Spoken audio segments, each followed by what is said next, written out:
یہ نہ سوچیں کہ میں تو کافی کچھ کر رہی ہوں, اب میں نے کلاسیں بھی جوائن کر لی, اب میں نمازوں میں بھی اپنی ریگولر ہو گئی, اب میں حجاب بھی کر رہی ہوں تو میرے لیے کافی ہو گیا. نہیں, ہمیشہ اصلاح کی گنجائش ہر انسان میں ہے, کبھی کافی نہیں ہوتا. دیکھیں جو مومن ہے نا, اس کا سفر اللہ کی قربت کی طرف مسلسل ہوتا چلا جاتا ہے کہ ایوری ڈے میں اللہ سے قریب ہونے کی کوشش میں لگی رہوں, یہ فاصلہ کم سے کم ہوتا جائے. اگر آپ ایسا نہیں کرتے, آپ کے ایمان کا کرو ایسے نہیں جا رہا, اوپر کو ایسے نہیں جا رہا نا, اور ایسے جا رہا ہے. آپ سوچتے ہیں کہ میں 2 سال پہلے بھی اسی پہ تھی, آج بھی اسی پہ ہوں, کل بھی اسی پہ ہوں, تو یاد رکھیں یہ اس پہ نہیں رہتا, یہ ایسے چلا جاتا نیچے. ایمان گھٹتا بڑھتا رہتا ہے. آئدر اس کو آپ اوپر لے جانے کی کوشش کریں, ورنہ آپ ایک سٹیج پہ نہیں رہیں گے, ایمان لازمی نیچے کی طرف آئے گا. تو ہمیں سفر کرنا ہے کس پہ؟ اللہ کی قربت کی طرف, کی قریب ہوتے جائیں ہم اللہ سے ہر دن. ہماری اطاعت, ہماری عبادت, ہماری تقوی, پرہیزگاری, ان میں اضافہ ہوتا جائے. ہماری نیکی میں اضافہ ہونا چاہیے.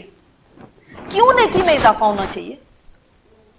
کیا ایک ہی سٹیج پہ رہیں تو کیا ٹھیک نہیں؟ دیکھیں, یاد رکھیے, ہم اگر ایک سٹیج پہ رہتے ہیں نا اپنے آپ کو, ہم تو سمجھ لیتے ہیں کہ میں ایک سٹیج پہ ہوں, لیکن وہ آپ کو پتہ بھی نہیں چلتا کس وقت آپ کا ایمان کم سے کم ہونے لگتا ہے, کم سے کم ہوتا چلا جاتا ہے. آپ عادی ہو جاتے ہیں ان چیزوں کے, اور اب آپ کو وہ نماز ہی نہیں رہتی. وہ تہجد بھی پڑھے, تہجد کی بھی عادت ہو گئی, اب عادت بن گئی ہے. اب آپ کو حجاب لینے کی عادت ہی ہو گئی, ایمان بڑھتا نہیں ہے, پھر کمی آنے لگتی ہے. دوسری بات, کیوں یہ ضروری ہے کہ ہم ہر دن اپنے ایمان کو بڑھائیں؟ کیا ہر دن آپ اللہ کی نعمتوں کو اور زیادہ نہیں استعمال کر رہے ہیں؟ اگر پچھلے سال تک میں نے 2 لاکھ سانس لیے تھے تو اب تک کیا 2.5 لاکھ نہیں لے لیے ہوں گے؟ اگر پچھلے سال تک میری عقل تھوڑی تھی, تجربہ تھوڑا تھا, تو کیا اب زیادہ نہیں بڑھ گیا؟ ایکسپیرینس بھی انسان کا بڑھتا ہے نا اس کی عمر کے ساتھ ساتھ, تجربہ بڑھتا ہے, نعمتیں بڑھتی ہیں, نعمتوں کا استعمال بڑھتا ہے. اب کتنی دفعہ میں نے آنکھ کو جھپکایا, پچھلی سال کتنی دفعہ جھپکایا تھا, اور اس دفعہ کتنی دفعہ جھپکایا, کتنے سانس زیادہ لے لیے, کتنی اللہ تعالیٰ کی نعمتوں سے زیادہ استعمال کیا اور زیادہ فائدہ اٹھا لیا. کیا اللہ کے احسانات میرے پہ بڑھ رہے ہیں, گھٹ رہے ہیں؟ بڑھ رہے ہیں نا.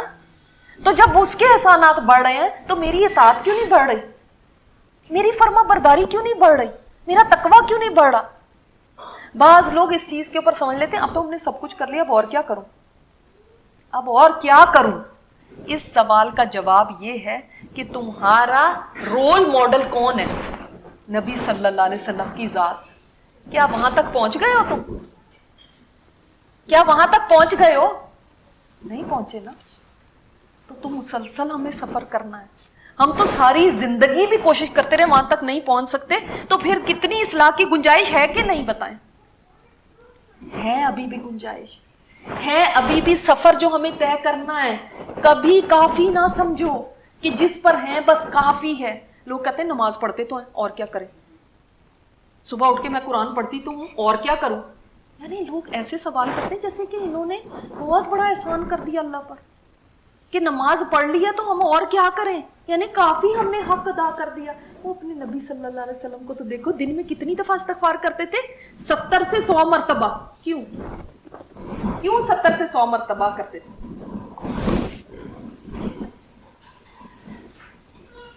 کیا آپ اس کا جواب کیا سمجھتے ہیں؟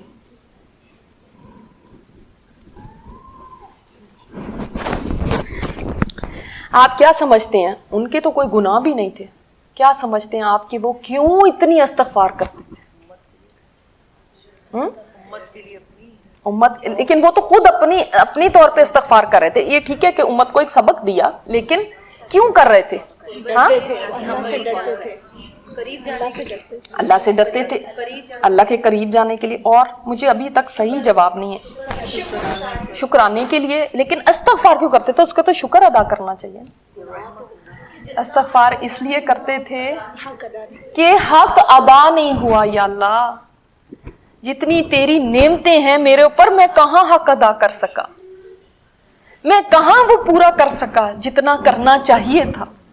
کہ ایک فرشتہ وہ ہے کہ جو جب سے اللہ نے پیدا فرمایا اس وقت سے قیامت تک وہ سجدے میں پڑا رہے گا، اور قیامت کے دن وہ اپنا سر اٹھائے گا اور کہے گا یا اللہ تیرا حق ادا نہیں ہو سکا، یا اللہ تیرا حق ادا نہیں ہو سکا.